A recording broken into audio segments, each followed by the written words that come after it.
Hello everyone, welcome back to Introduction to Prose.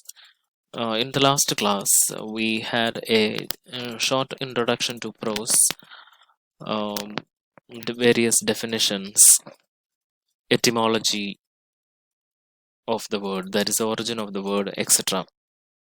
We have seen that the word prose is derived from the French word prose, which itself originated from the Latin expression prosa oratio, meaning straightforward or direct speech. Now we are moving forward. Prose varieties. There are four types of prose. The four types are fictional prose, non-fictional prose, um, heroic prose, poetry prose, etc. Fictional prose are novels, novellas, short stories, etc. Novellas means novella is a narrative which is longer than a short story and shorter than a novel.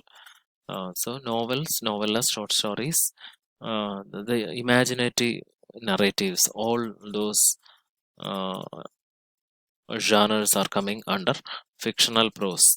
While biographies, autobiographies, essays, journals, articles, newspapers, etc., comes under non-fictional prose.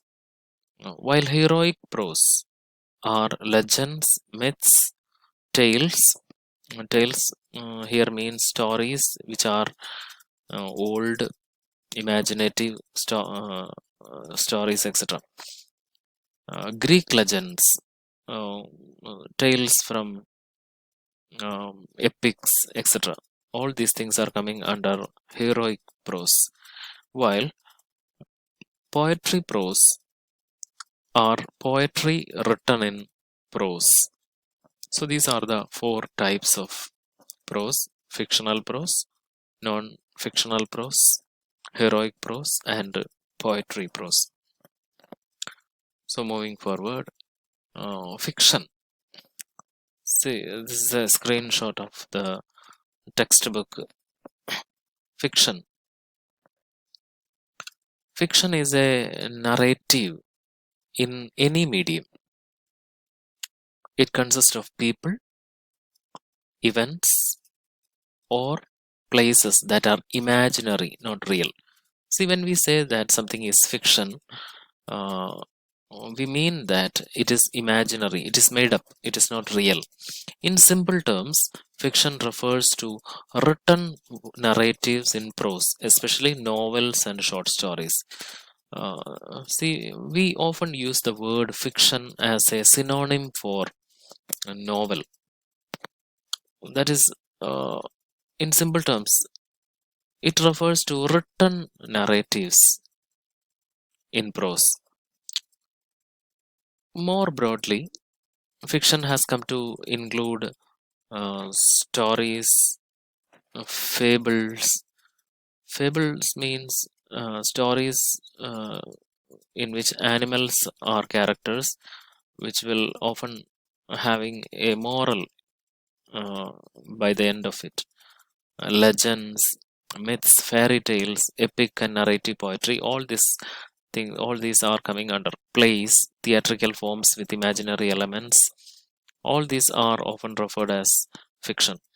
It includes not just writings but also creative works such as theatrical performances, drama, films, TV programs, radio programs, comics, video games. All these things are fiction in the sense that they are imaginative, they are made up, not real. A work of fiction implies the inventive construction of an imaginary world. Every work of fiction will be having the construction of an imaginary world in it.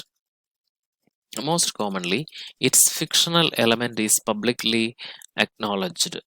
Uh, that is, uh, when we are talking about a novel, we know that the work of that the world existing in that novel is imaginary. It is publicly acknowledged. It is publicly accepted. So its audience expects expects a deviation from the real world rather than presenting only characters who are actual people. So, when we say that something is a fiction, the audience expects a deviation from the real world. Deviation means a change of direction from the real world. It is not reality. We accept that it is something that is imaginary. So the characters we are meeting within that novel or short story, we know that it is not reality. We know that it is not actual people, but imaginary characters, fictional. That is the term we use. Uh, Characters who are actual people or descriptions that are factually true. So we know that they are not factually true but imaginary. Since it does not adhere to real world, since it does not um, remain close to real world, it naturally opens up various interpretations. So all fictional narratives give rise to a lot of interpretations, a lot of uh, discussions, as it is not connected with the reality. See, the explanation: a fiction is something that is imaginary, written in the form of a narrative. Novels, short stories, etc. are examples. Fiction is sometimes used as a synonym for novel, but technically, any narrative that is imaginary, not real, is fiction. Several examples are given in the paragraph: films, dramas, TV serials, comics, video games, etc. And now about short story. See, a very popular definition of short story is that short story is a short fictional narrative which can be read in a single sitting. ഒറ്റ ഇരിപ്പിൽ വായിക്കുക എന്ന് പറയുക, അതാണ് a short by single sitting. See, these are some of the features of a short story. Uh, some of the features of short stories are: one, few characters. See, only very few characters will be there in a short story, not like a novel. Uh, that is one of the features. Then focuses on a single incident or event. See, just like a novel, it won't be telling the story of a person from his birth to his death. Uh, it will be focusing on a single event or a single incident. The purpose of writing a short story is to evoke a single effect in the reader. For example, it is take the case of a horror story. The purpose of writing the story is to evoke horror from the single incident that is being described. Or another feature is absence of a complex plot. A short story will not be complicated. The story will be simple, easily understandable, comprehensible, etc. It will not be complicated. The absence of a complex plot is a typical feature of a short story. Another feature is features of their character is not fully described, but it is disclosed through their actions or activities. See, in a novel, you can see that uh, the features of a character, the traits of the character is described in detail. How that character is, uh, his height, his weight, his complexion, his nature, all these things are being described in a novel.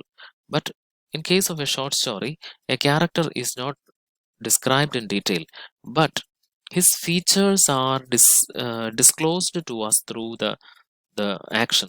So in order to reveal that a person is very good, the good actions of that character is shown. In order to show that a character is a villain, the author will not be telling us that he is a villain.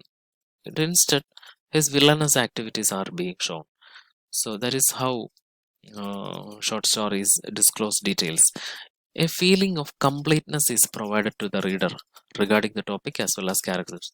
See, when you complete reading a short story, you will get a feeling of completeness regarding the subject of the story or regarding the characters. So these are the samagrada, adana completeness. We feel that we get a total satisfaction when we read a short story. Let us see the history, a short history of the short story. Short story emerged in the 19th century. However, short fictional narratives existed in the ancient periods as well. Myths, fairy tales, jokes, anecdotes, short allegorical stories, etc. Allegory means a story, a poem, or a picture that can be interpreted to reveal a hidden meaning. So, story is with a multiple layer, that is allegory. Such a short narratives originated from oral storytelling traditions. Even our epics are derived from such traditions. Ramayana, Mahabharata, Odyssey, Iliad, etc. Fairy tales, fables, that is stories with morals, especially featuring animals. Panchatantra is an example. Aesop's fables are another. Anecdotes, a short narrative. Mythical tales, stories from myths, folk tales, etc. are precursors. Precursors means those that came before modern short stories. You know that Thousand and One Nights include many such short narratives. So learn the names of some of the important short story writers like Edgar Allan Poe, Nathaniel Hawthorne, Rabindranath Tagore, Leo Tolstoy, Guy de Maupassant, O. Henry, Munshi Premchand, Gabriel Garcia Marquez are some of them. So we are stopping here. So post the name of at least one short story read by you, not as a part of syllabus, in the WhatsApp group. Thank you. Read the text.